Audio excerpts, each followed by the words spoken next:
सनातन वैदिक विश्व हिंदू धर्म सत्य प्रात्यक्षिक पुनर्जीवन। मी काशी विश्वेश्वर सरस्वती महाराज कलकी दत्तात्रय मंदिर शिरूर गोंडनदी पाचवाडी येथून दिनांक 8/8/1960 पासून प्रचार करीत आहे. आपण विश्वक्रांती नवे ज्ञान आपण ऐका, सर्वात सांगत जा.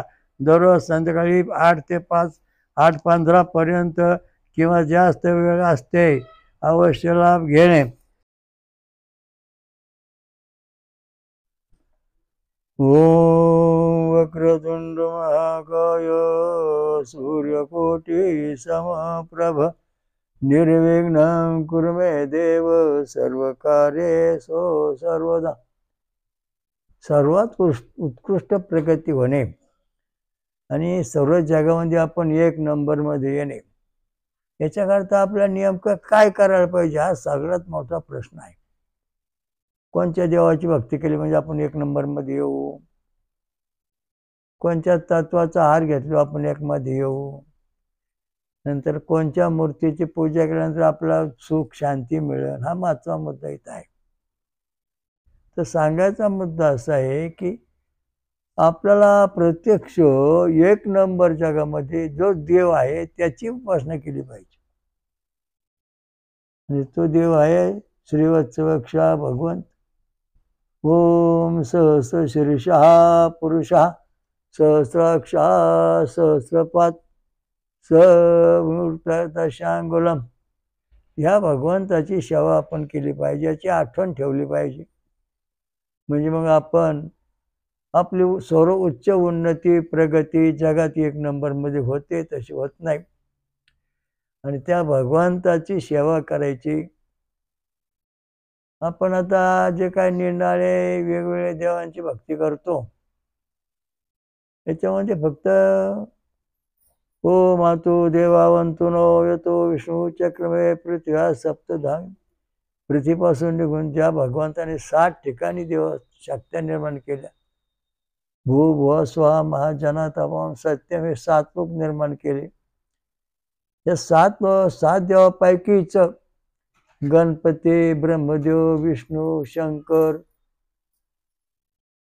नंतर सूर्य, इंद्राग्नी, दत्त आणि विराट, ह्या 7 देवांच्या पैकी एकाची आपण जेव्हा भक्ती करू तेव्हा आपण सर्व उत्कृष्ट आणि सर्व उन्नतीमध्ये मोठे होऊ. तशी होणार नाही. वरण बाजरी ज्वारी भात खाऊन आपण मोठे कधीच होणार नाही. कारण का तर आपल्याला भूतियान मार्ग म्हणजे आपला सगळा अडथळे जमिनीवर पृथ्वीवर राहणे, नंतर आपला पितृयान मार्ग अंतरिक्षामध्ये फिरणे, आणि देवयान मार्ग म्हणजे अंतरिक्ष जेवढं सूर्यचंद्र तारांगण दिसतं याच्या पलीकडे आपल्याला जायचं आहे. तो मार्ग आहे गणपती, ब्रह्मदेव, विष्णू, शंकर, इंद्र, अग्नी, सूर्य, नंतर दत्त आणि विराट. आणि त्याच्या पलीकडे तो परमात्मा राहतोय. त्रिवत्सक्षा भगवान सहस्र शीर्षा सहस्राक्षा सहस्रपाद. आणि त्या भगवंताकडे आपल्याला जायचंय. तो भगवंत पृथ्वीवर येतो, अवतार घेतो आणि पुन्हा आपल्या मूळ ठिकाणी स्थिर राहतो. परंतु जो त्याचं मूळ स्वरूप आहे ते कधी नष्ट होत नाही, ही लक्षात ठेवा. हा भगवंत जरी वत्सवक्ष भगवंत पृथ्वी आला तरी त्याला त्याचा वर जाण्याचा मार्ग तसा आहे तसाच असतो, काय फरक होत नाही. आता हिंदू धर्माचा देव ओळखायचा कसा? आता हे 3 देव झाले, ब्रह्मा विष्णू महेश. मग या 3 देव आहेत द्वारकेत झालेले आहेत. मग याच्यापैकी पृथ्वीवर जर कोणता देवाला ओळखायचा कसा? हिंदू धर्मामध्ये मुख्य देवाचं शास्त्र काय आहे? सनातन धर्माचं देवाचं शास्त्र काय? याच्याकरता 88,000 ऋषींनी भृगुऋषी नियमन करून त्यांना देवलोकामध्ये पाठवून दिलं. भृगुऋषी विष्णू ब्रह्मदेवाच्या लोकात गेले, शंकराचे गेले, त्यांना प्रवास नाकारण्यात आला प्रवेश. आणि जेव्हा ते विष्णू लोकात गेले तिथं भगवान विष्णू शेषनारायण झोपले होते. आणि त्या ठिकाणी भृगुऋषी आत गेले आणि विष्णू जागे झाले म्हणून त्यांच्या छातीवर त्यांनी लात मारली आणि ते चिन्ह त्यांच्या छातीवर म्हटलं. तेव्हा भगवंतांनी त्यांचे पाय धरले आणि सांगितलं, महाराज माझं शरीर ब्रह्मवज्र कवच आहे, त्यामुळं तुम्हाला दुखापत झाली असन. पृथ्वीवरचे मानवांचे शरीर आणि देवांचं शरीर या ठिकाणी याचा आपला निर्णय होतो. शेतावरून भाताची परीक्षा. आदिनारायण भगवंताचं शरीर ब्रह्मवज्र कवचमय आहे आणि भृगुर शरीर हे मानवी स्वरूपाचं आहे. मग याच्यामध्ये फरक आहे. आणि मग आता त्याने सांगितलं बा की ज्या वेळेस मी पृथ्वीवर येईन त्या वेळेस माझं चिन्ह धारण करून मी पृथ्वी येईन, तसा येणार नाही. भृगुऋषीचं चिन्ह, वंदकेश्वराचं चिन्ह, वत्सदेवाचं चिन्ह, अशी 3 चिन्ह देवानं आपल्या छातीवर धारण केले. त्रिनिपोम त्रिनिपा विचक्रमे विष्णू गोपाळ धर्मायन धारण. ज्या भगवंताने 3 लोक मुख्य निर्माण झाले केले आणि 3 पाद आपल्या छातीवर धारण केली, तो भगवंत, तो परमेश्वराची भक्ती करून आपली सर्वात श्रेष्ठ उन्नती होईल. आणि तो सहस्र शीर्षा पुरुषा हा परमेश्वर आहे. सगुणातला हा परमेश्वर आहे. निर्गुणामधून सगुण, सगुणातून निर्गुण. मग आता प्रत्येक वेळा देव कसा आहे याचा अजूनपर्यंत कोणी कुठल्या ग्रंथात उल्लेख केला नाही असं नाही. वेदामध्ये त्यात सांगितलंय, नारायण ऋषी, पुरुष देवता, अनुष्टुप छंद गांधर स्वरा याचा वेदामध्ये उल्लेख केलेला आहे. ऋग्वेदामध्ये, यजुर्वेदा उल्लेख केलेला आहे आणि ठराविक काय काय ठिकाणी त्याचे उल्लेख आलेले आहेत. तर हा जो परमात्मा आहे तो जसाची तसा जेव्हा पृथ्वीवर येईल तेव्हा जगाचं कल्याण होईल. त्याला ते चिन्ह आहे हिंदू धर्म. तर त्याच्या दर्शनाने आपली उन्नती होते. त्याच्याकरता आपण नेमकं काय साधन केले पाहिजे? वरण भात खाल्ल्यावर भेटेन का? नंतर आपण वाकडं तिकडे खाल्ल्यावर भेटेन का? तपश्चर्या केला भेटेन. तपश्चर्या जरी केले तुम्ही तरी तुम्ही वरण भात आमटी खाऊन तपश्चर्या करताय. त्यामुळे ती तपश्चर्या पितर तत्वाची आहे. जे वाकडे मंगळ खाऊन राहतात ती तपश्चर्या भूतियान मार्गाची आहे. आणि ब्रह्मयान मात्र परमेश्वर प्राप्तीची जी तपस्या आहे ती फळ खाऊन दूध पिऊन राहणे, सोमरस पिऊन राहणे ही परमेश्वर प्राप्तीची देव लोकांची तपश्चर्या आहे. ब्रह्मयान मार्ग म्हणजे प्रत्यक्ष परमेश्वराशी जाऊन भेटणे, फळांचा रस फक्त सोमरस पिणे, बाकीचा कुठलाही आहार न घेणे, अशा अवस्थेत जेव्हा राहीन तेव्हा त्याची परिपूर्ण उन्नती होते. मग आता आपण ही ऋचा वाचू, सुरुवात करू. ओम सहस्रनिथः शतधाराद्भूता इंद्राय इंदुपवते काम्यं मधुः अयञ्जयन् क्षत्रम् अभिर्ष जयनापवरुं नापागातुं श्रोणुं सोममिड्वाहम्. हजारो प्रकारांनी आणला गेलेला शेकडो धारण रस देणारा, आता या बघा हजारो प्रकारांनी आणला गेलेला, याच्या ठिकाणी म्हणजे हजारो प्रकारचा सोमरस आहे, रस आहे. ऊसाचा रस आहे, नारळाच्या पाण्याचा रस आहे, आमरस आहे, फळांचा रस आहे. हे सगळे रस आणायचे हजारो प्रकारचे आणि त्या प्रकारचे रस आणल्यानंतर आपण ते देवांना द्यायचे, होम हवन करायचा, प्राशन करायचं. हजारो धाराने तो प्रकार झाले, 100 धारण.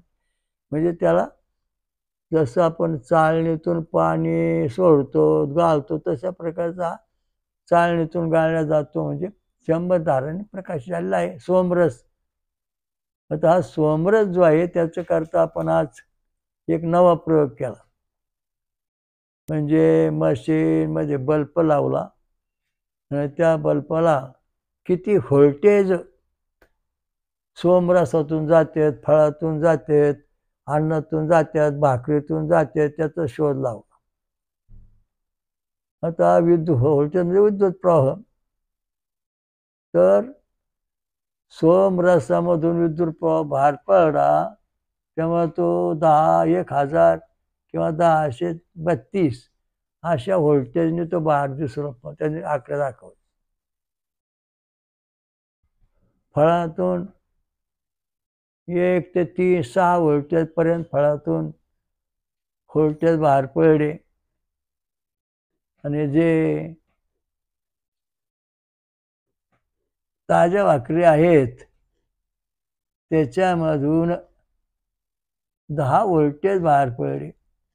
आणि ज्या शिळ्या भाकरी आहेत 0 ते 1 व्होल्टेज पडला.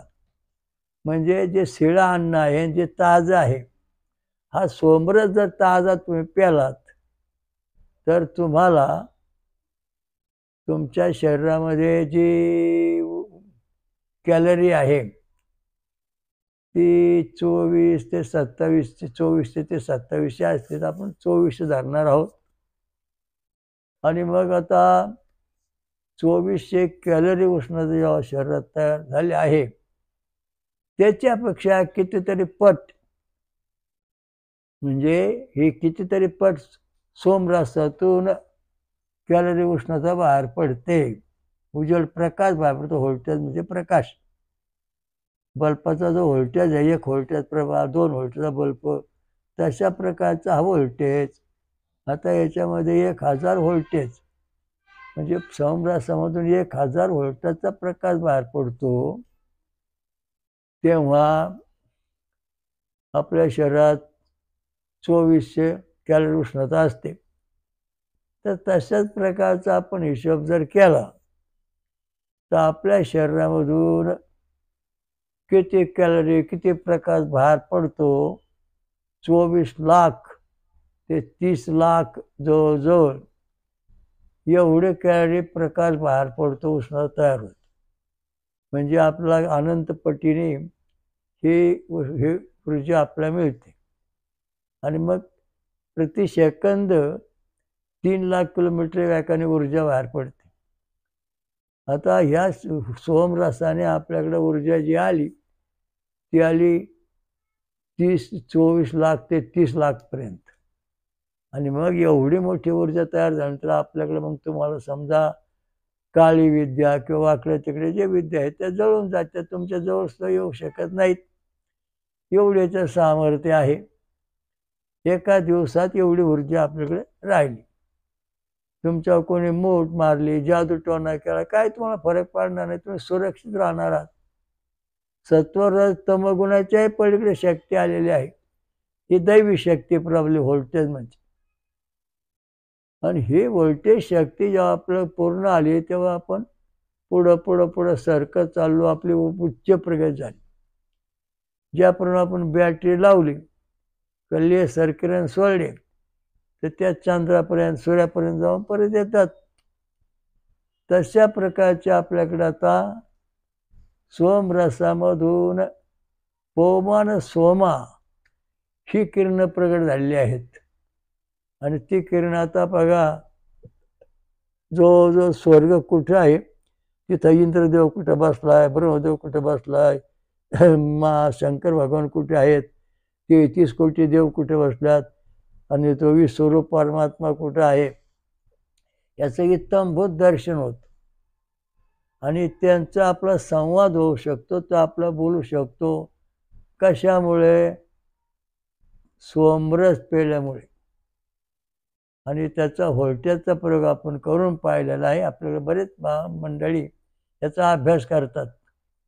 सोमरस पितात, फळांचा रस पितात. त्यामुळं तुम्हाला जी ऊर्जा आहे तुमच्या शरीरामध्ये कॅलरी 2400 ती 2400 कॅलरी ऊर्जा आहे, तिच्यावर तुम्ही दिवसभर जगता. म्हणजे तुमची 2400 कॅलरी आहे. भूतयान मार्गात, पितृयान मार्ग आणि देवयान मार्गात जी ऊर्जा आहे ती 2400 आहे. सर्वसाधारण माणसांची सर्व ऊर्जा जी आहे ती 2400 आहे कॅलरी. पण या कॅलरी ऊर्जेमध्ये आपण सामान्य जीवन जगतो, तू तसा मी असा, म्हणजे इकडे तिकडे फिरतो, आपण दैवी जीवन जगू शकत नाही, दैवी जीवन आपल्याला प्राप्त होत नाही. आणि मग आपला दिव्य दृष्टी परमेश्वर प्राप्ती होण्याकरता आपल्या शरीरामध्ये किती व्होल्टेज आल्यानंतर आपण परमेश्वराला पाहू शकतो. आपल्या शरीरामध्ये 1000 ते 1032 म्हणजे 1032 व्होल्टेज आले पाहिजेत. एवढे व्होल्टेज आपल्याला सोमरसातून मिळतात. आणि तेवढे व्होल्टेज आपल्याला मिळाल्यानंतर आपण परमेश्वराला जगामध्ये कुठे आहे हे पाहू शकतो, कोणत्या ग्रहावर काय ते पाहू शकतो, कोणत्या ताऱ्यावर काय ते पाहू शकतो, कोणत्या प्रकाश वर्षात काय ते पाहू शकतो. कारण याचा वेग इतका आहे, आता समजा इथून ध्रुवतारा 433 प्रकाश वर्ष अंतरावर आहे, पण हा इतकं व्होल्टेज आपलं वाढल्यानंतर अर्ध्या सेकंदात आपण जवळजवळ ध्रुवताऱ्यावर काय चाललंय पाहू शकतो. तिथं काय काय हे दिसू शकतं. इतकं ज्ञान सूक्ष्म होते. पूर्वीच्या साधुमुनी ऋषीमुनींची ही महान तपस्या. इंद्रदेवाला हे सोमरस जास्त आवडतं का, तर जगात कुठं काय लपून बसलंय हे पाहण्याकरता सोमरसाची अवस्था आहे. सोमरसाने दिव्य दृष्टी प्राप्त, ते ऐश्वर्य प्राप्त होतं, यश मिळतं. आणि सोमरसाचा व्होल्टेज आपण मोजून पाहिलाच. फळं, काकडी, सफरचंद, केळी याच्यातून जे सोमरस आहे जो तयार होतो, जी पाण्याची फळं आहेत, त्या पाण्याच्या फळामधून 6 ते 10 ते 12 व्होल्टेज एवढा प्रकाश आपल्या शरीरात तयार होतो. मग आता हा प्रकाश जो तयार होतो तो सोमरसामध्ये सर्वात जास्त म्हणजे 1000 ते 1032 व्होल्टेज तयार होतो. म्हणजे 24 लाख ते 30 लाख एवढी कॅलरी आपल्या शरीरात म्हणजे तयार होते. किती बल्ब, 1 व्होल्टचा बल्ब, 2 व्होल्टचा बल्ब म्हणजे 1000 व्होल्टेज, म्हणजे 1000 बल्ब, एवढी मोठी पॉवर शक्ती, प्रकाशमय शक्ती शरीरामध्ये तयार होते. त्यामुळं आपल्यावरती कुठला शत्रू चाल करू शकत नाही, कोणी युद्ध करायला तर युद्ध करू शकत नाही, आणि कुठल्या प्रकारची हिंसा होत नाही. अहिंसा तत्व बळावते. ज्वारी बाजरी खाऊन तुमच्याकडे किती व्होल्टेज जाणार. ते समजा जेव्हा तुम्ही गव्हाची बाजरी गव्हाची भाकरी खाल्ली तर याच्यामध्ये फक्त 60 कॅलरी आहे. आणि आम्ही जेव्हा आता शिळी भाकरी आणि ताजी भाकरीवरती व्होल्टेज तपासले तर ते जवळजवळ 160 भरले. म्हणजे अन्नातून व ताज्या भाकरीमधून 160 व्होल्टेज भरले. म्हणजे तुम्ही विचार करा की एका ताज्या भाकरीमधून 160 बल्ब एवढी शक्ती आपल्या शरीरात प्रकाशाची आलेली आहे. आणि दुसरी शिळी भाकरी मोजून पाहिली ती व्होल्टेज भरलं 1 किंवा 1.5 किंवा 0. लई पार भोगा झालेली भाकरी म्हणजे 0, म्हणजे आपला व्होल्टेज त्यापासून मिळत नाही. आणि ती भाकर जर आपण खाल्ली, समजा शिळी भाकर खाल्ली, शिळं अन्न खाल्लं, तर आपल्या शरीरामध्ये किती कॅलरी उष्णत आहे, 2400 कॅलरी आहे. आणि तुम्ही समजा शिळी भाकरी शिळं अन्न रोज खाताय, तर तुम्हाला बाहेरून नैसर्गिकरित्या जे ऊर्जा तयार व्हायला पाहिजे ती होत नाही ना. आपल्या शरीराची ऊर्जा आहे ती ऊर्जा ती शिळी भाकरी खाऊन टाकते, शिळं अन्न खाऊन टाकतं. म्हणजे आता विचार करा, एक व्होल्टेज आलं शिळ्या भाकरीमध्ये. म्हणजे तुम्हाला सांगायचा मुद्दा असा आहे की 240 कॅलरी उष्णता किंवा 200 कॅलरी एवढीच ऊर्जा आपल्या शरीरामध्ये राहिलेली आहे. आणि जवळजवळ 2200 ऊर्जा या शिळ्या अंड्याने तुमच्या शरीरातली खाऊन टाकली. मग यामुळे तुमच्या शरीरात जे जीव पेशी आहेत, तांबड्या पांढऱ्या प्लेटलेट्स रक्ताच्या पेशी आहेत, हे शिळा अन्न खाल्ल्यामुळं त्या शरीरातलं जे आपलं व्होल्टेज आहे 2400 कॅलरी, ती उष्णते खाऊन टाकले. फक्त आपल्या शरीरात 240 कॅलरी, 240 किंवा 200 कॅलरी उष्णता शिल्लक राहिलेली आहे. म्हणजे 2200 कॅलरी उष्णता त्यांनी खाऊन टाकली. म्हणजे आपल्या पेशी ज्या आहेत कार्य करणाऱ्या, लढणाऱ्या, त्या निकामी झालेल्या आहेत. त्या लढू शकत नाही, आपल्या प्रतिकारशक्ती होऊ शकत नाही, त्यामुळं आपण मरतो. आता कोरोना रोगामध्ये हेच झालं की तुमच्या शरीरात जे व्होल्टेज पाहिजे होतं ते राहिलं नाही. मांसाहार करणारे किंवा दारू पिणारे किंवा गांजा वाढणारी जी माणसं आहेत, यांच्या शरीरामध्ये अपवादात्मक सोडून द्या, पण यांच्या शरीरातली जी काही कॅलरी उष्णता होती ती 2400, ती फक्त आली 200वर आली शिळं खाल्ल्यामुळं. आणि मग त्यांचा घात झाला, त्यांना जीवन जगता आलं नाही. म्हणजे आपलं जे आपण सोमरस आणि फराळ फळं हे जे खातो, हे आपले दैवी गुणाचे गुणधर्म आहेत. परंतु हेच अन्न जे आहे आपल्याकडे शाकाहारीचं अन्न आहे, तेच आपल्याला घातक शत्रू बनू शकतं शिळं खाल्ल्यावर. ताजं खाता तर देव पण येईल, शिळं खाल्लं तर तुमच्या शरीरात तसं होईल. आता आपण मूर्तीपूजा करतो आणि मूर्तीपूजा रोज करतो. दही, लोणी, पाणी, आमरस आणि याच्यामधून विद्युत प्रवाहाचे व्होल्टेज वाहू लागतात. ते वाहतात 150, 200, 100 असे वाहतात. म्हणजे आपल्या याच्यापासून, ह्या खाल्ल्यापासून आपल्या दैवी शक्ती प्राप्त होते. पंचामृत, दही, लोणी, दही, दूध याच्यातून व्होल्टेज जातात, पाण्यातून मिळतात. तर सांगायचा मुद्दा असा आहे की जर समजा तुम्ही शिळं पाणी प्यालात, म्हणजे जे पाणी आहे, काही पाण्यामधून विद्युत प्रवाह वाहत नाही, व्होल्टेज जात नाहीत, म्हणजे ते पाणी पिल्यानंतर तुम्हाला तुमच्या शरीरात जी ऊर्जा आहे, जी कॅलरी आहे, ती एकदम कमी पडते. काय वेळा आपण पाणी प्यायल्यावर एकदम थंड होतो आणि तो माणूस लगेच मरतो. का? तर त्याच्या शरीरामध्ये ऊर्जा नष्ट करणारे हे पाणी आलेलं आहे आणि त्याप्रमाणे आपल्याला काही प्रगती होत नाही, आपण अधोगतीला जातो. ताजं पाणी पिल्यानंतर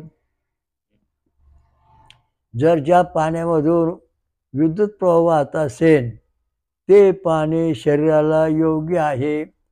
ज्या पाण्यामधून विद्युत प्रवाह वाहत नसेल ते पाणी शरीराला घातक आहे. ज्या अन्नातून विद्युत प्रवाह वाहत असेल ते अन्न खाण्यास योग्य आहे.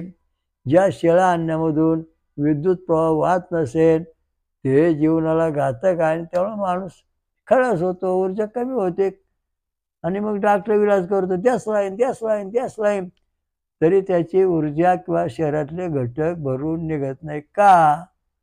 तर त्याच्या शरीरामध्ये जे शिळं खाऊन व्होल्टेज कमी झालेले आहेत. रानटी जमात किंवा इतर ठिकाणी फिरणारी माणसं शिळं अन्न 4-4, 8-8 दिवसाचं खातात. भाकरी वाळून ठेवायच्या आणि त्या खायच्या. त्याच्यामुळं जे रोग झालेत ते रोग डॉक्टरलाच काय, पण देवाला सुद्धा बरे करता येत नाहीत, आले नाहीत. का? तर ते तुमच्या शरीरातलं जे काही म्हणजे कॅलरी उष्णता आहे 2400, ती झिरो करते, झिरो. म्हणजे आपल्याला समजत काहीच नाही, पण आपल्या शरीरामध्ये ते खतम करून टाकतं. त्याचप्रमाणे आपण देवधर्माची पूजा करतो. समजा पांडुरंगाची पूजा करतो, दत्ताची पूजा करतो, देवाला पाणी घालतो. आता आपण देवाच्या निर्णया मूर्ती घरी आणतो. आम्ही आमच्याकडे मूर्ती आणल्या आज तुळजापूर, अमुक तमुक देवांच्या बऱ्याचशा धातूंच्या, याच्या पण धातूच्या, आणि 1-2 मूर्ती अशा मिळाल्या आम्हाला की त्या पाण्यात बुडवलं तरी त्यातून व्होल्टेज प्रकाश लहरी म्हणजे विद्युत प्रवाह इकडून तिकडे जायला तयार नाही. परंतु ज्या काही पंचधातूच्या मूर्ती आहेत त्याच्यामधून लाईटचा बटन दाबल्याबरोबर बल्ब लागला आणि इकडून तिकडून आरपार प्रकाश सुरू झाला. म्हणजे देवाची पूजा करताना सुद्धा आपण ज्या मूर्ती वापरतो त्या पंचधातूच्या पाहिजेत, धातूच्या पाहिजेत. मग आता मूर्ती दगडाच्या आहेत, बघा दगडाच्या मूर्तीत काय होतं, याच्यापासून काय फायदा होतो का? त्या जरी मूर्ती आहे तेव्हा पाणी घालतो, म्हणजे जेव्हा आपण दही घालतो, दूध घालतो, आंघोळ करतो, तर ह्या दह्याचा आणि दुधाचा परिणाम त्या मूर्तीवर झाल्यानंतर त्या मूर्तीमधून विद्युत प्रवाह व व्होल्टेज रूपाने प्रकाशमान होतो. म्हणजे मूर्ती पूजा करताना एक आता आमच्याकडे मूर्ती एक मूर्ती होती, त्या मूर्तीला कशाचे धातूचे समजलं नाही, त्याच्यावर दूध टाकलं, पाण्यात ठेवली तरी तिच्यातून करंट आला नाही, म्हणजे व्होल्टेज आलं नाही, म्हणजे ती मूर्ती काही कामाची नाही. ह्या अशा ज्या मूर्ती आहेत त्यात आपण तपासाचं मशीन तयार केले, संशोधन केलेलं आहे. तुम्ही देवघरात करणाऱ्या मूर्ती खरे का खोट्या याचं तपासून पाहिलं आणि त्याला आता प्रकाश आला, व्होल्टेज आलं, मग ती मूर्तीची पूजा केल्यानंतर आपल्या जीवनामधलं कॅलरी नंतर सोमरस यांचे सगळं प्रभाव टिकून राहतो.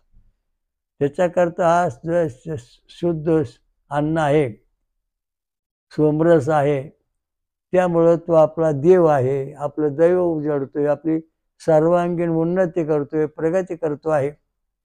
आणि जे शिळं खातोय किंवा ज्या चुकीच्या मूर्तींची पूजा आपण करतोय त्यामुळं आपण मरणाच्या दाराकडे चाललो आहे, घातपात करायला लागलो आहोत.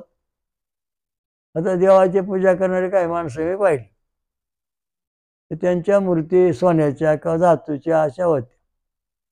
त्या मूर्तीच्या पूजा रोज करून ते तीर्थ प्यायचे, त्यामुळे त्या मूर्तीतून त्यांना ऊर्जा, कॅलरी, उष्णता, दैवी शक्ती, अल्फा किरण मिळून त्यांची उन्नती होत चाललेली. पण काही मूर्ती अशा की त्याच्यामुळे तो विद्युत प्रवाह जातच नाही, व्होल्टेज दाखवितच नाही मशीन. त्या मूर्तीची पूजा करण्याची काही माणसं होती, ती माणसं अधोगतीला गेली किंवा निम्या आयुष्यात संपली. कारण का? तर त्या मूर्तीतून कुठल्या प्रकारचा विद्युत प्रवाह वाहत नाही, त्याप्रमाणे आपल्या शरीरामध्ये कुठल्या प्रकारची दैवी शक्ती तयार होत नाही. वाईट स्वप्न पडणे, भीती वाटणे ही सगळी त्याची लक्षणं. म्हणून आपण जे आता मशीन शोधलं, मशीन तयार केलं आणि त्याच्यातून आता हे सगळं सत्य प्रत्यक्ष पुरावा तुमच्या समोर हजर केलेला आहे आणि करीत आहे. ज्यांना खात्री पटवून घ्यायची त्यांनी आपल्या अमृतमय कल्की दत्त मंदिर शिरूर इथे काहीतरी मधून आलात तर आपले इथले काही भक्त आणि तुमच्या मूर्ती देव पण आहे की नाही हे विद्युत प्रवाहातून व्होल्टेजमधून दाखवून देऊ शकतो. किती प्रवाह वाहतो, याच्यामध्ये किती ताकद आहे ह्या मूर्ती दिसू शकते.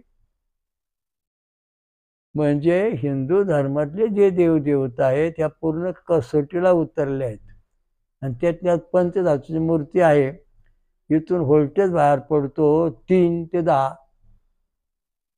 म्हणजे 3 बल्ब इतका प्रकाश किंवा 10 व्होल्टेज प्रकाश पडतो.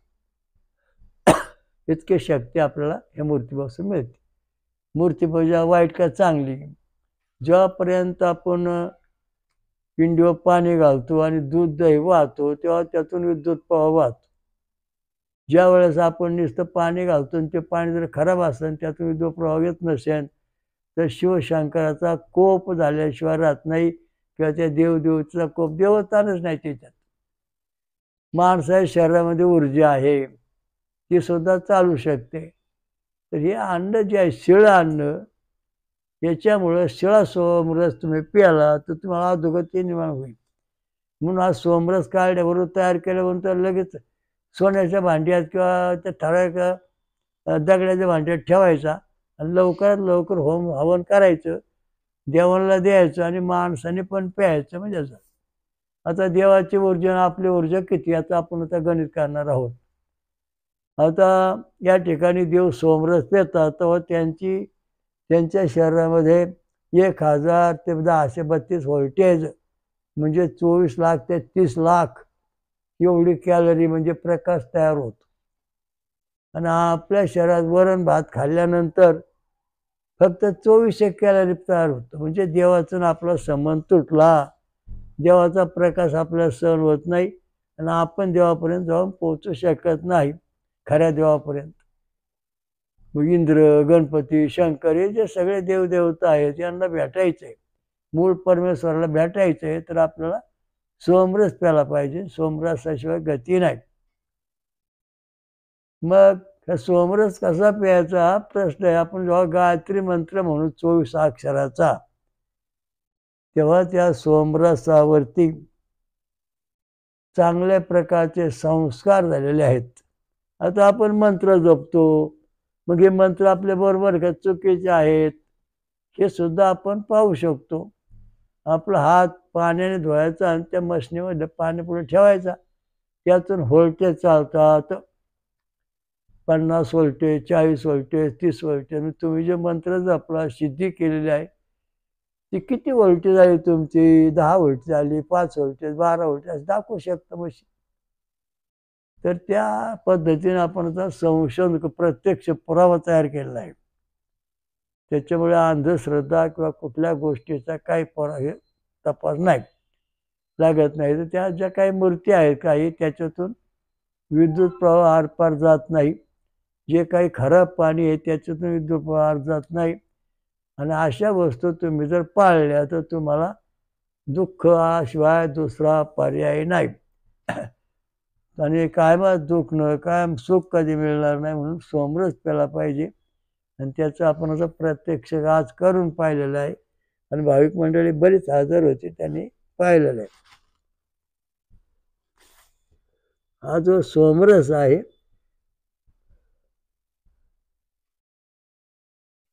विलक्षण गुणधर्माचा तेजस्वी आल्हाददायक सोम, इंद्रासाठी मधुर व कामनापूर्तीकारक असा रस असतो. हे सोमा, तू आमच्यासाठी विशाल हृदय जिंकून देऊन पुढे पुढे चाल आणि आम्हाला तसं सुख दे, शांती मिळवून दे, असं याच्यामध्ये त्यांनी सांगितलेलं आहे. हा जो सोमरस आहे हा विलक्षण गुणधर्माचा आहे. विलक्षण गुणधर्म म्हणजे ऐश्वर्य, संपत्ती, बुद्धी. हा सोमरसामुळे आपल्या शरीरातलं मेंदूचं EEG, हृदयातलं व्होल्टेज हे सुधारत आणि परमेश्वराची भेट होऊ शकते. जे कोणाला त्या परमेश्वराची भेट घ्यायची इच्छा असेल त्याने दररोज फळांचा रस, ऊसाचा रस, नारळाचं पाणी, आमरस हे सगळं मिळून सोमरस, दही, दूध, शुद्ध पाणी हे सगळ्या प्रकारचं जेव्हा तुम्ही तुमचा आहार ठेवता ना, तेव्हा योगी, महायोगी, सिद्धयोगी बनाल तसे बनू शकणार नाहीत. तुम्ही जरी रोज ठराविक अन्न मोजून खाता असताना 100 ग्रॅम, 200 ग्रॅम, त्याचा इथं 0 बजेट उपयोग आहे, काही उपयोग होत नाही. जेव्हा तुम्ही सोमरस पितान आणि सोमरसामधून जेव्हा आरपार व्होल्टेज प्रकाश, लाईट प्रकाश जाईल, विद्युत प्रवाह, तेव्हा हा सोमरस आपल्याला मूळ ठिकाणी विलक्षण गुणधर्माचा आहे.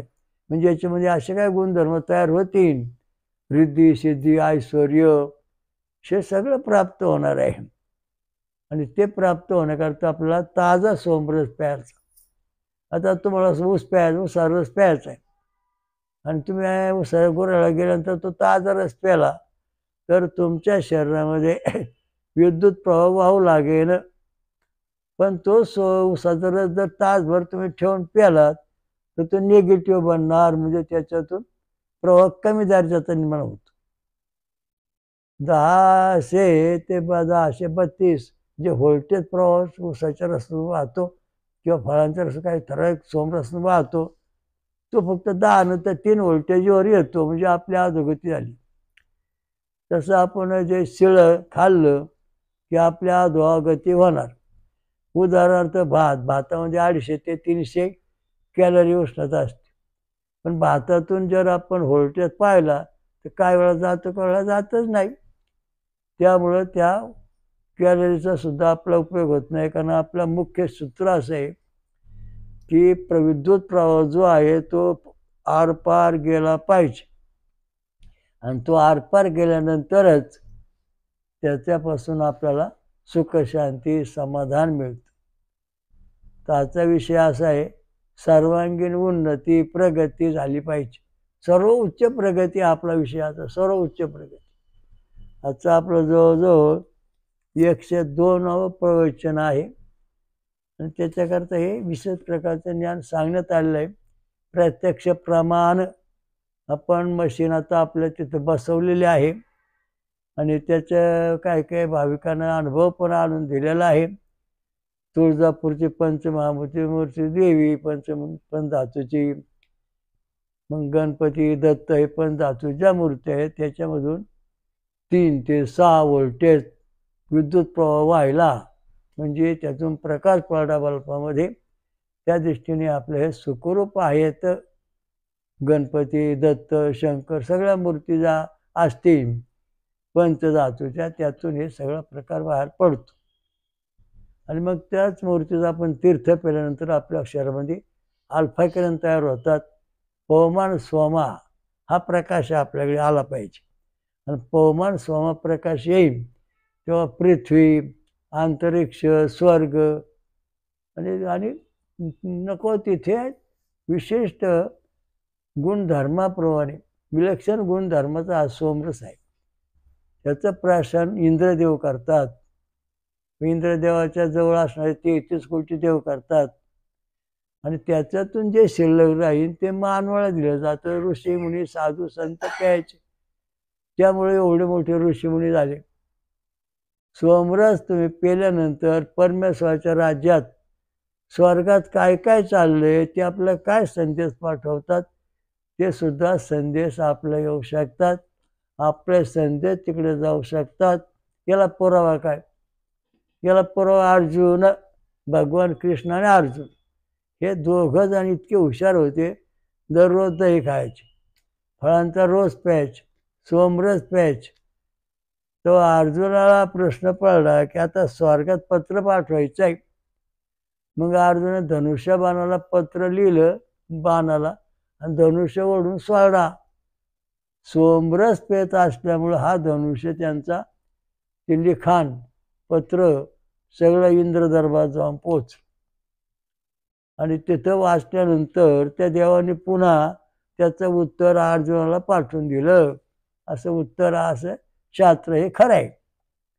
तुम्ही सुद्धा देवाकडं तुमचं गारानं सोमरस पिऊन पाठवू शकता, आणि त्याचं उत्तर पण देवाकडून मिळू शकता. पण तेवढी तुम्हाला दररोज सोमरस फळं खाणे, त्याचा अभ्यास करणे, 12 वर्ष, 24 वर्ष, 36 वर्ष, 48 वर्ष हा कार्यक्रम आहे. त्याच्याकरता जशी आपली प्रगती होईल तसं ज्ञान प्राप्त होत जातं. त्याची उंची वाढत चालते. आणि आपण समजा आज ऊसाचा रस किंवा फळाचा रस पेलो आणि आम्हाला कुठं अनुभव आला आहे, याचं कारण असं आहे की तुमच्या शरीरामध्ये जे काही म्हणजे दूषित भाग आहे, भूतियान मार्गाचा, पितृयान मार्गाचा, आणि तुमची अनुवंशिकता, तुमचे जन्म की झाले समजा झाले 10 लाख, तुमच्या आईवडिलांचे 10 20 लाख 30 लाख, आजोबाचे 10 लाख, 40, पंजोबाचे 10 लाख, एवढे संस्कार तुमचे आलेले आहेत. आणि हे संस्कार तोडण्याचं काम फक्त सोमरस करतो. म्हणून देवाला सोमरस आवडतो. आपली अनुवंशिकता सगळी हटवायची असेल अनंत पिढ्यांची, अनंत जन्माची, तर सोमरस प्यायला पाहिजे, फळं खाऊन दूध प्यायला पाहिजे. वर्षातून कमी कमी 10 दिवस तर उपवास केला पाहिजे, म्हणजे आपली ही शक्ती हळूहळू वाढत जाते. किंवा 40 दिवस तरी केला पाहिजे, फायदा होतो. आता काय काय 12 वर्ष 10 वर्ष उपवास करतात. त्यांना पण अनुभव यायला लागतो, परमेश्वराचा संदेश येऊ लागतो. तर तुम्ही म्हणतो बा आम्ही काय खातो ना, आमच्याकडे देवी येते, देव येतो. हे पितर देव आहेत, वायुरूप देव आहेत. खरा देव तुमच्या अंगात येत नाही. तुमच्या अंगात जर खरा देवाला असता तर तुम्हाला काय ज्ञान झालं असतं. तुकाराम महाराजांनी अभंग लिहिले, ज्ञानेश्वरी लिहिली, व्यास रोसाने 4 वेळ 6 शास्त्र 18 पुराण. कशामुळं? पवमान. हे कशामुळं? तर पवमान सोमा म्हणजे सोमरस पेत होती, फळं खात होते. संजयाला दिव्य दृष्टी दिली. कशामुळं? महाभारताच्या युद्धात कुठं काय घडतंय, कसं काय घडतंय हे पाहण्याकरता. कारण संजयाला व्यासऋषींनी दिव्य दृष्टी दिली, म्हणून संजय हा सोमरस पिऊन राहिला. आणि त्याला त्यामुळं अशी काय दृष्टी, अशी काय व्होल्टेज त्या शरीरात तयार झाले. म्हणजे ऊसाचा रस, फळाचा रस प्यायल्यानंतर 1032 किंवा 1000 म्हणजे 24 लाख ते 30 लाख एवढी बल्पा, एवढी शक्ती तयार झाली. त्यामुळं जसं आपण सूर्याच्या प्रकाशात सगळे वस्तू पाहतो तशा वस्तू त्याला दिसत आणि ते प्रत्येक त्याला ऐकू येत असत. अशी दृष्टीसुद्धा आता काही मानवामध्ये असू शकते, नाही असं नाही. परंतु त्यांचा हार जर समजा भूतियान मार्गाचा असेल तर त्यांना अल्पदृष्टी आहे. पितृयान मार्गाच्या दृष्टी आहे तर मध्यम मार्ग आहे. आणि दिव्यान मार्गाचं जर खाणं असेल फळं दूध तर त्यांना दृष्टी जवळजवळ 90 ते 100% येऊ शकते. कारण का अनुवंशिक दोष सगळे हटल्याशिवाय, आणि ते हटवण्याचं काम सोमरस करतो. विलक्षण गुणधर्माचा सोमरस आहे. याच्यापासून सर्वांगीण उन्नती होते, सर्वांगीण प्रगती होते. त्याच्याकरता आपण याच्याकरता रोज एक तरी फळ रोज खाल्लंच पाहिजे. शिळं अन्न खाण्याचं पूर्ण बंद करा. तुमची रोज दवाखान्यात माणसं सगळ्या माणसांची चौकशी, काय खातो, काय काल भाजी होती फ्रीजमध्ये ठेवली खाल्ली, आज काल भाकरी होती फ्रीजमध्ये ठेवली खाल्ली संध्याकाळी. अहो ती फ्रीजमध्ये भाकरी ठेवली त्याला बुरशी नावाचा रोग झाला आहे, हे तुम्ही विसरला. हे बुरशी म्हणजे शरीरातलं सगळं तुमचं कॅलरी, नंतर तुमची दैवीशक्ती सगळं नष्ट करून टाकीत. फ्रीजमध्ये ठेवलेली भाकरी खाणारी माणसं हे बुद्धीने कमकुवत होत चालतात, विसरत चालतात, काही गोष्टी आठवत नाहीत. भाकर करून ताजी खाणे, शिळी भाकर फ्रीजमध्ये न ठेवणे. फळं ठेवली तर काही हरकत नाही, पण ते फार दिवस न ठेवणे. 24 तासानंतर भाजी फळं सगळी बाहेर काढली पाहिजेत. ती जर लय तास 12 तास 10 दिवस 8 दिवस राहिली ती तशी असतात. परंतु त्यांच्यामध्ये हे धेदेपणा येतो आणि त्याच्यामुळे त्याचा परिणाम विपरीत होतो. आता आईस्क्रीम आहे, याच्यातून जर व्होल्टेज परत जात असतील ते शुभ आहे. बिस्किट आहे, याच्यातून व्होल्टेज जात नाही म्हणजे ते खायला योग्य नाही. तेच चहा किंवा पाण्यात बुडवलं त्यातून लाईट प्रवाह जातो की नाही हा पुढचा प्रश्न आहे. तर आपलं हे शिळं अन्न किंवा त्या शिळं अन्नाचं पाण्याचं प्रमाण जर खराब असेल, त्याच्यातून जर विद्युत प्रवाह जात नसेल, त्याचा स्वयंपाक जर खाल्ला तर आपल्याला आंधळे दृष्टी होते, म्हणजे आपल्या दिव्य दृष्टी प्राप्त होत नाही, आजार सोडित नाही. म्हणून पाणी जे आहे ते ताजं, देवाला पाणी घालणे ताजं, ताजी पूजा सगळं ताजं पाहिजे. शिळं अजिबात खायचं नाही. कारण शिळं खाल्लं तर तुम्हाला ईश्वर प्राप्ती आयुष्यात होणार नाही. झाली तर तुम्हाला दुःख न सोडणार नाही. कारण तुमच्या शरीरात जे जीवपेशी आहेत, हाडं आहेत, ती बळकट होत नाहीत. आता काय लोकांचे रक्तकट का बदलतात? बरेच जणांचे रक्तकट बदलले, 10-20 लोकांचे. म्हणले काय खातो? अहो म्हणजे कालची शिळी भाकरी आम्ही रोज खातो. त्याचं कारण असं आहे की बुरशी नावाचा आजार शरीरात होतो, फ्रीजातलं अन्न तयार होतं आणि रक्तगटावर परिणाम होऊन ते बदलला जातो. मग ते ए बी रक्तगट तुला ए झाला किंवा एचा ए बी झाला, ए बीचा पुन्हा ए झाला किंवा बी झाला, तर शरीरातली हाडं दुखायची थांबत नाहीत किंवा हाडामध्ये बदल होतो. त्याला PPM नावाचा म्हणतात. PPM कमी झालं तर ते घडतं. संत्री, आंबा, केळी, सफरचंद ही 4 फळं अशी आहेत की आपल्या शरीरामधली ही हाडांची उणीव सोमरसाने भरून काढतात. सफरचंदमधून जवळजवळ 160 व्होल्टेजपेक्षा जास्त व्होल्टेजचा प्रवाह वाहतो. केळीमधून 160 पेक्षा जास्त प्रवाह वाहतो. नंतर आमरसामधून जास्त प्रवाह वाहतो.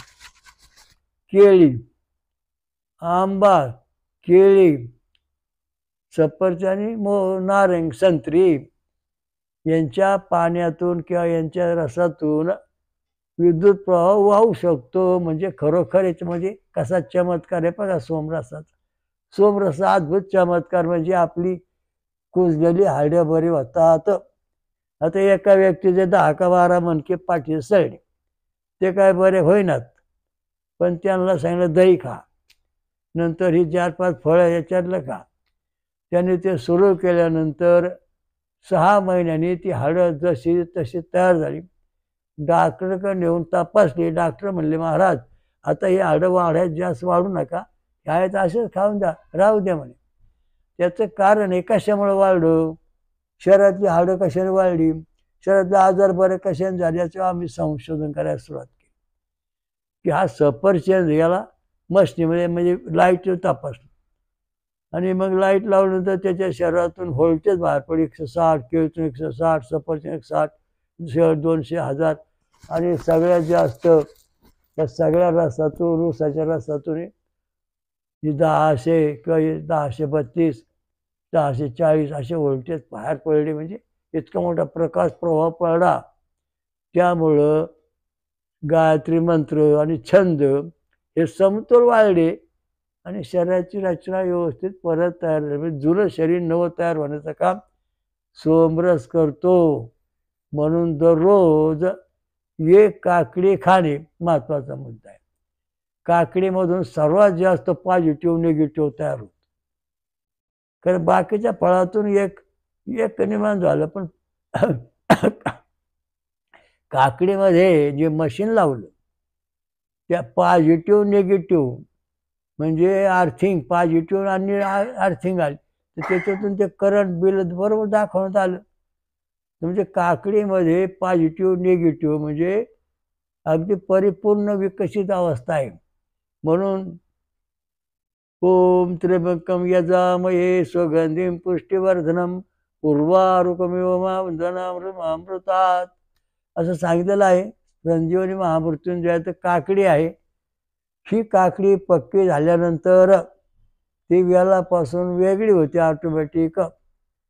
तशा प्रकारचा सोमरस पेल्यानंतर आपल्या शरीरामध्ये जे प्रोटीन्स, न्यूट्रॉन घटक आहेत ते काकडीमधून शरीरात उतरतात आणि त्याच्यामधून अल्फा किरण प्रगट होतात.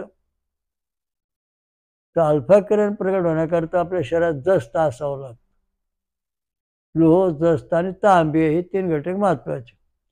तर आपल्या शरीरामध्ये जस्त शेंगदाणे, वाटाणे, अक्रोड, बदाम, काजू याच्यामधून जस्त प्राप्त होतं. बदाम आणि काजूमधून जस्त मिळतं, नारळामधून जस्त मिळतं. म्हणजे सोमरसामधून आपल्या शरीरात जस्त तयार होतं. आणि म्हणून हे नारळ, श्रीफळ सगळ्यात पुण्य भारतीय संस्कृत हिंदू धर्मात पुण्य पवित्र का मानलं, तर हे अँटीबॉडीज तयार करतं. याच्यामध्ये लोह, जस्त, तांब, लोह आणि तांब ही 2 एकत्र आली की रक्त तयार होतं.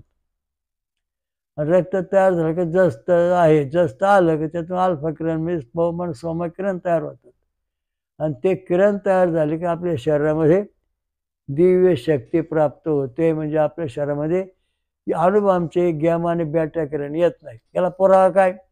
अहो या पुरावा फार सोपा आहे. तुम्ही हातामध्ये असा एक तांबडा धागा बांधा किंवा भगवे कपडे घाला.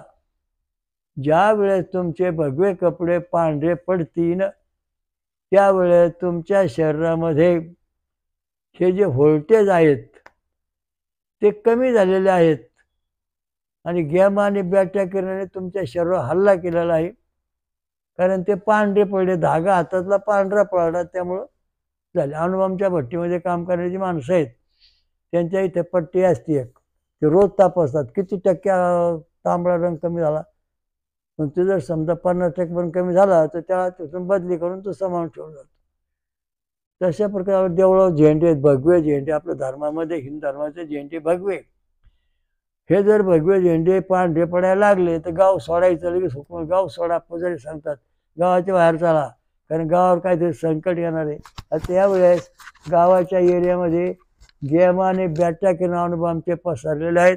महामारी आलेली, माणसं खटाखट मारायला लागली, कालर आला. आणि आता त्याची काळाची लक्षणं आहे तीच आता ह्या नवीन रोगामध्ये पण तीच लक्षणं आहेत.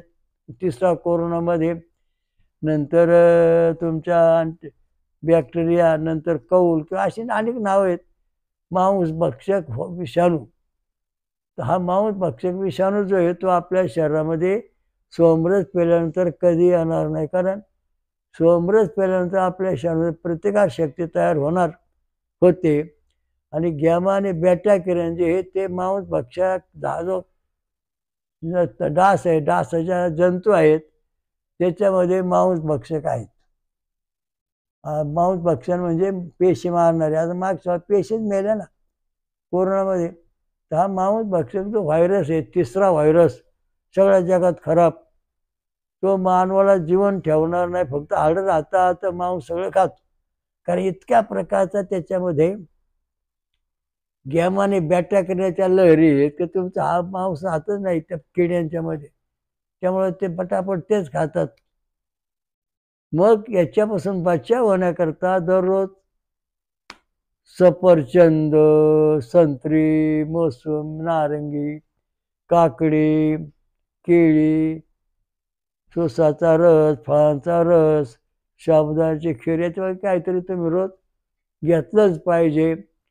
अन्न खा, पण त्यामुळे काय आहे की हा जो व्होल्टेज आहे, प्रकाश लहरी, विद्युत प्रकाश लहरी जे आहेत, हा प्रकाश जो आहे विद्युत, तो आपल्या शरीरातून त्या फळातून काढल्यानंतर तो फळ खाण्याचा आपल्या शरीरातून सुद्धा तो प्रकाश फिरतो.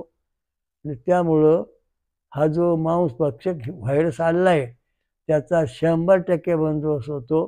त्याचा आपल्या समाजावर, प्राण्यावर, जीवावर काही परिणाम होणार नाहीत. आणि सगळ्यात सोपा मार्ग म्हणजे गुरांना, माणसाने मका खा. गुरांना मका घालता येते, माणसं मका खातात. ऊस गुरं खातात, माणसं ऊस खातात, रस पितात. म्हणजे 2-3 गोष्टी अशा आहेत की मकामधून तुम्हाला जस्त मिळणार. आणि जस्त मिळाल्यानंतर तुम्हाला अल्फा किरण प्रगट होणार. आणि अल्फा किरण प्रगटल्यानंतर आपल्या शरीरामध्ये जीवपेशी, पांढऱ्या पेशी, फेरप्लेटेस, तांबड्या पेशी, लढणाऱ्या चपट्या पेशी, या ज्या पेशी आहेत पांढऱ्या लढणाऱ्या, त्या सगळ्या पेशी लढतात, प्रतिकारशक्ती करतात. त्यामुळं त्या शरीरामध्ये गॅमा आणि बॅटासारखे किरण किंवा मांस भक्षक असणारा जो व्हायरस आला आहे तो शरीरात येणार नाही, येतही पण नाही. याच्याकरता रक्तगटावरून भक्ती करणे आवश्यक आहे. समजा तुमचा रक्त ए बी आहे तर गणपतीची भक्ती करा. ओ असेल तर विष्णूची भक्ती करा. ए असलं तर शंकराची भक्ती करा. बी असलं तर सूर्याची भक्ती करायची. आणि सूर्याचे मंत्र म्हणायचे, गायत्री मंत्र. कारण गायत्री मंत्राने आपलं शरीर बनलेलं आहे आणि त्यामुळं ते टिकलेलं आहे. तर गणपतीचा मंत्र असा, ओम एकदंताय विद्महे वक्रतुंडाय धीमहि तन्नो दन्ती प्रचोदयात्. हो गटाचा ओम नारायणाय विद्महे वासुदेवाय धीमहि तन्नो विष्णुः प्रचोदयात्. ये गटाचा ओम तत्पुरुषाय विद्महे महादेवाय धीमहि तन्नो रुद्रः प्रचोदयात्. आणि बी गटाचा सूर्यनारायणाय विद्महे वासुदेवाय धीमहि तन्नो सूर्यः प्रचोदयात्. असे मंत्र म्हणायचे, म्हणजे आपलं जीवन सुरक्षित राहणार आहे. आणि सोमरस प्यायचा आपले जे भक्तमंडळी आहे इथे येणारे, अमृत मंथनेश्वर कल्की दत्त मंदिर शिरूर, इथे जेवढी भक्तमंडळी येतात त्यातून काही दिवस 10 दिवस वर्षाचा उपवास करतात, काही दिवस 40 दिवस करतात, काही 2-2 वर्ष, 3-3 वर्ष उपवास फळांचा करतात. सोमरस प्राप्त होतो. आणि त्यांच्या, आता तुम्ही सोमरस पिणार आहात, तुमचा महाराज सोमरस पितोय, रोज फळं खाऊन राहतोय, तर त्याच्या शरीरातून जी ऊर्जा बाहेर पडते ती 10 म्हणजे 24,000 बल्पा एवढी शक्ती का 30 लाख 24 लाख ते 30 लाख एवढ्या बल्पा एवढी शक्ती त्या महाराजांच्या शरीरातून बाहेर पडते. कितीतरी काय समाजाचं कल्याण, जरी माणसं त्याच्याकडनं आली तरी त्याच्या शरीरातून 3 प्रति सेकंद 3 लाख किलोमीटर प्रकाश लहरी वाहतो. प्रकाश लहरी ह्या पवमान सोमा म्हणजे अल्फा किरणाच्या लहरी आहेत. समाज, गुरु, पशु पक्षी, झाडं या सगळ्या जगाचं हा भगवंत याला असा आहे. असा जो कोणी असेल त्याला भगवान म्हटलं जातं आणि त्याची सेवा केली जाते. या सगळ्या भगवंताचा निर्णय करता येतो. श्रीवत्सवक्षा भगवंत ओम सहस्र शीर्षा पुरुषा सहस्राक्षा सहस्रपात समृत्या दशांगुलम असं आहे. ओम श्री अमृ ओम श्री श्रीरामलिंग महाराज की जय.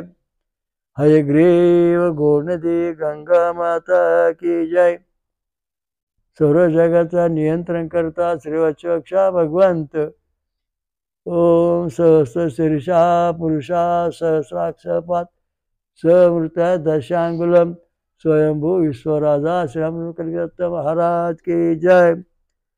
जगात आणि महाराष्ट्रात 5 महाशक्तिपीठ निर्माण करणारी अमृत मंथनेश्वर दत्त येथे महापन सागरेश्वरी महादुर्गा माता की जय. काल भैरव की जय. शनीश्वर महाराज की जय. खंडेश्वर महाराज की जय. हनुमान की जय. अनुसया माता की जय. सिंह की जय. सर्व देवदेवतांकी जय. साधू संतान की जय. सर्व समाजाचं कल्याण असो. सर्व समाज वेद वाचो आणि याप्रमाणे अभ्यास करू. हरिओम दत्त. ओम शांती शांती.